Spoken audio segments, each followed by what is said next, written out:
Hello everyone, nice morning to all of you. Today in this video we will discuss that what is the difference between phrases and sentences, and we'll do the differentiate between clauses also. Clear? So first of all हमने क्या क्या पढ़ लिए हैं हमारे previous videos में. Whatever we had completed will discuss some points.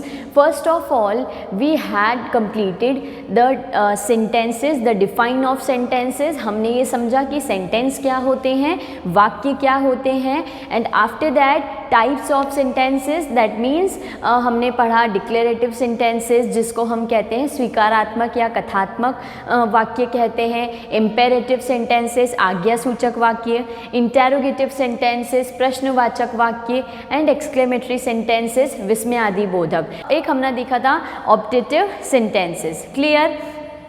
उसके बाद हमने ये देखा था कि हमने जो इनको क्लासिफिकेशन दिया है वो हम इसको क्लासिफिकेशन 1 में लेते हैं. ठीक है, जो अभी हमने ये 5 काइंड्स हमने देखे ये क्लासिफिकेशन 1 में आता है. एंड उसके बाद हमने एक ये भी देखा था कि अफर्मेटिव नेगेटिव सेंटेंसेस क्या होते हैं. Okay, affirmative is positive sentences और interrogative sentences and interrogative negative sentences ये हमारे क्लासिफिकेशन 2 में आते हैं. हम ये भी पढ़ चुके हैं. और कुछ सेंटेंसेस हमने वो देखे थे जिसके अंदर हमने ये पढ़ा था कि येस और नो, है ना, कि कुछ क्वेश्चंस ऐसे होते हैं जिसमें हम ओनली येस और नो में आंसर दे सकते हैं. Could you please do this for me, क्या तुम मेरे लिए ये करोगे, येस प्लीज़, येस श्योर, है ना. इस तरीके से हम लोग आंसर देते हैं. बट उसमें एक चीज़ को आपको ध्यान रखना है कि जो WH वाले सेंटेंसेस होते हैं, WH का मतलब क्या होता है, हम जो भी ये हमारे होते हैं ना, what, why, how, which, etc. ठीक है, ये सब जो होते हैं इनको हम WH वर्ड्स बोलते हैं. तो ये WH वाले वर्ड्स जो होते हैं can't be answered in 1 word which is yes और नो. हम इनसे रिलेटेड जो भी क्वेश्चन हैं उनको हम 1 वर्ड में रिप्लाई नहीं कर सकते हैं. ठीक है, इतना सब हमने पढ़ लिया. उसके बाद हमने ये भी देख लिया था कि हमने अभी क्लासिफिकेशन 3 को हमने बिल्कुल भी टच नहीं किया है. उसके बाद हम लोग डायरेक्ट क्लासिफिकेशन 4 में आ गए हैं. क्लासिफिकेशन 3 में क्या है, as I have told you कि इसके अंदर सिंपल सेंटेंसेस आते हैं, मॉडल सेंटेंसेस, एक्टिव पैसिव और इनडायरेक्ट डायरेक्ट स्पीच, ये वाले टाइप के सारे सेंटेंसेस इसमें आते हैं.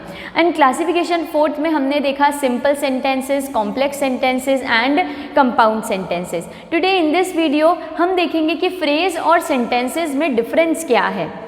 देखो, फ्रेज क्या होती है, ग्रुप ऑफ वर्ड्स होती है. फ्रेज क्या होती है, ग्रुप ऑफ वर्ड्स जिसका कोई मीनिंगफुल सेंस नहीं होता. अपने आप में एक सेंस क्रिएट करती है लेकिन उसका कोई एक मीनिंगफुल सेंटेंस निकल करके नहीं आता है. लेकिन अगर उस फ्रेज को किसी सेंटेंस के साथ जोड़ दिया जाए तो एक यूनिक मीनिंग उसका निकल करके आता है. Suppose I am seeing on the table. ठीक है, नाउ जो सामने वाला है वो मुझसे आंसर करेगा कि on the table what, on the table क्या, आप क्या कहना चाहते हैं. तो यहाँ पर ऑन द टेबल का मतलब क्या होता है, टेबल के ऊपर. देखिए, ठीक है, तो ये जो ऑन द टेबल है वो हमारा क्या है, एक ग्रुप ऑफ वर्ड है. On the table. क्लियर? ये एक क्या है, ग्रुप ऑफ वर्ड है. तो हमने अभी क्या कहा, फ्रेजेस क्या होती है, ग्रुप ऑफ वर्ड्स. ठीक है, ये सेटिस्फाई हो रहा है, ये एक ग्रुप ऑफ वर्ड है. उसके बाद हमने इसमें ये भी देखते हैं कि इसमें नो सब्जेक्ट होता है, या आई मीन कि इसमें कोई सब्जेक्ट नहीं होता और वर्ब का कॉम्बिनेशन इसके अंदर नहीं होता. ठीक है, नो सब्जेक्ट वर्ब कॉम्बिनेशन. तो हम यहाँ देख रहे हैं क्या, यहाँ इस सेंटेंस में there is no subject and no verb. That means ये वाली कंडीशन भी इसमें यहाँ सेटिस्फाई हो रही है कि no subject and no verb यहाँ पे कॉम्बिनेशन है. ये देखो, सेकेंड वाली कंडीशन सेटिस्फाई हो गई. उसके बाद हम नेक्स्ट देखते हैं कि इसका कोई मीनिंग नहीं होता if it is used alone. ठीक है, हमने ये बोला no meaning if it is used alone.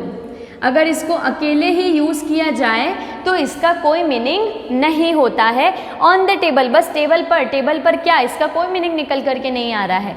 अब अगर इसको किसी सेंटेंस के अंदर ऐड कर दिया जाए तो यहाँ पर इसका एक मीनिंगफुल सेंटेंस निकल करके आता है, जैसे books are on the table, books are on the table. अब ये क्या बन गया, हमारा पूरा एक सेंटेंस बन गया। तो सेंटेंस और फ्रेज में यही डिफरेंस है। Sentence is a group of word that makes a complete sense by itself is called a sentence. उसको हम क्या कहते हैं, सेंटेंस कहते हैं। तो आप यहाँ देखेंगे कि ये पूरा एक क्या है, सेंटेंस है, जिसका अपने आप में एक कंप्लीट मीनिंग निकल करके आता है। उसको हम क्या कहते हैं, सेंटेंस कहते हैं। ठीक है। और अगर इसको हाइड कर दिया जाए तो इस चीज़ का कोई मीनिंग नहीं निकलता है, तो उसको हम फ्रेज कहते हैं। अब अगर हम बात करते हैं क्लोजेस की, तो क्लोजेस क्या होते हैं। देखो, एक चीज़ हमने देखी सेंटेंसेस, एक होता है फ्रेज और एक होता है clause. Clear. Sentences, phrase, clause में ये है कि जो सेंटेंस की स्मॉलर यूनिट होती है वो हमारी क्लॉज होती है। ठीक है। इसको हम कहते हैं क्लॉज को उपवाक्य। क्लॉज क्या होता है, हमारा उपवाक्य। ठीक है। फ्रेज क्या होता है, वाक्यांश। और सेंटेंस क्या होता है, वाक्य। ठीक है। तो सेंटेंस एक कंप्लीट वाक्य होता है। जब सामने वाला आपको कुछ कहता है तो उसकी बात जब पूरी कंप्लीट एक बार में समझ आ जाती है तो वो आपका सेंटेंस है। और फ्रेज में आप सामने वाले की बात हमें पूरी क्लियर नहीं होती है, इसलिए फ्रेज को क्या करना होता है, किसी न किसी सेंटेंस के साथ या किसी न किसी क्लॉज के साथ उसे जोड़ा जाता है, दैट ताकि वो क्या कर सके, एक कंप्लीट मीनिंग अपना कन्वे कर सके। थर्ड होते हैं क्लोज। तो क्लोज में क्या होता है, एज आई टोल्ड यू कि ये सेंटेंस की स्मॉलर यूनिट है, तो इसके अंदर क्या होता है, समटाइम्स क्लोजेस जो होते हैं वो कंप्लीट मीनिंग कन्वे करते भी हैं और किसी किसी सेंटेंस में वो कंप्लीट मीनिंग कन्वे नहीं करते हैं। जब वो कंप्लीट मीनिंग कन्वे नहीं कर रहे हैं, that means they are subordinate clause. Subordinate clause means dependent clause. And if they are conveying complete sense, अगर वो कंप्लीट सेंस क्या कर रहे हैं, कन्वे कर रहे हैं, that means they are principal clause यानी कि इंडिपेंडेंट क्लॉज।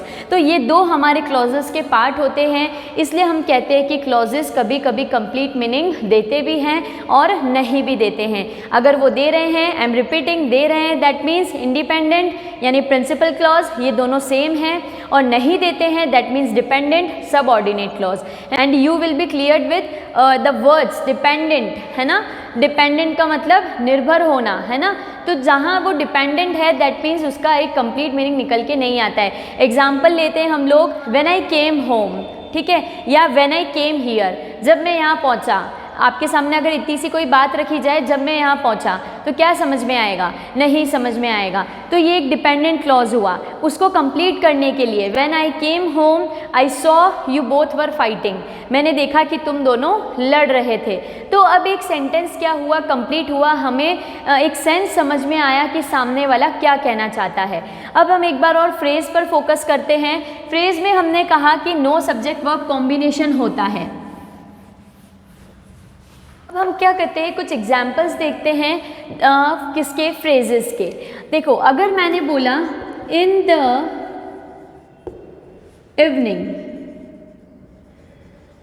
ठीक है, क्या आपको किसी को कुछ समझ आया कि इन द इवनिंग, इवनिंग में क्या। तो यहाँ पर क्या है, जो फ्रेज होती है ना, उसको हम सेंटेंस में चेंज कर सकते हैं। We can change the phrase into a sentences by adding a verb in it. देखो क्या होता है कि अगर आप किसी भी फ्रेज में वर्ब को ऐड कर दोगे तो वो हमारी क्या हो जाएगी, सेंटेंस में चेंज हो जाएगी, because a sentence has a verb and a phrase does not. एक जो फ्रेज होती है उसके पास वर्ब नहीं होती है और सेंटेंस में वर्ब होती है। तो यहाँ पर इन द इवनिंग क्या, तो यहाँ अगर मैं लगा दूँ we will play, we will play in the evening last में full stop. Clear, we will play in the evening, that means यहाँ हमने क्या लगा दिया, वर्ब लगा दी। ये डब्ल्यू वाली जो विल वाला जो वर्ब है वो हमारा क्या है, हेल्पिंग वर्ब, और प्ले जो है हमारा एक्शन वर्ब, मेन वर्ब है, और WE हमारा सब्जेक्ट है। तो जब सब्जेक्ट और वर्ब इसके अंदर हमने ऐड कर दिया तो ये एक किस में चेंज हो गया, सेंटेंस में चेंज हो गया। सो आई होप कि आपको यहाँ पे क्लियर हो गया होगा। A sentence has a verb and a phrase does not. ठीक है, फ्रेज के पास कोई वर्ब नहीं होती और सेंटेंस में वर्ब होती है जो अपना एक कंप्लीट मीनिंग कन्वे करता है।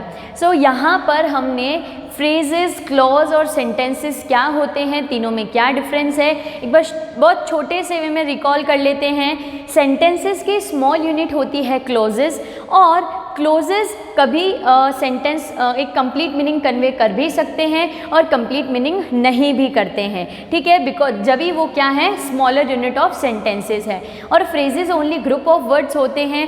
फ्रेजेस में अगर आप verb subject verb combination add कर दें तो वो किस में चेंज हो जाएगा, किस में ट्रांसफॉर्म हो जाएगा, सेंटेंस में ट्रांसफॉर्म हो जाएगा। आप एक फ्रेज को एक क्लॉज के साथ जोड़कर भी एक पूरा कंप्लीट सेंटेंस बना सकते हैं। क्लियर, आई होप आप सबको ये तीनों में डिफरेंस क्या होता है ये समझ आ गया होगा। Now we have completed with the topic sentences. जो हमारा टॉपिक था सेंटेंसेस, ये क्या होता है ये हमने पूरा कंप्लीट कर लिया है। Will meet in next video with new topic. Till then bye bye, have a nice day.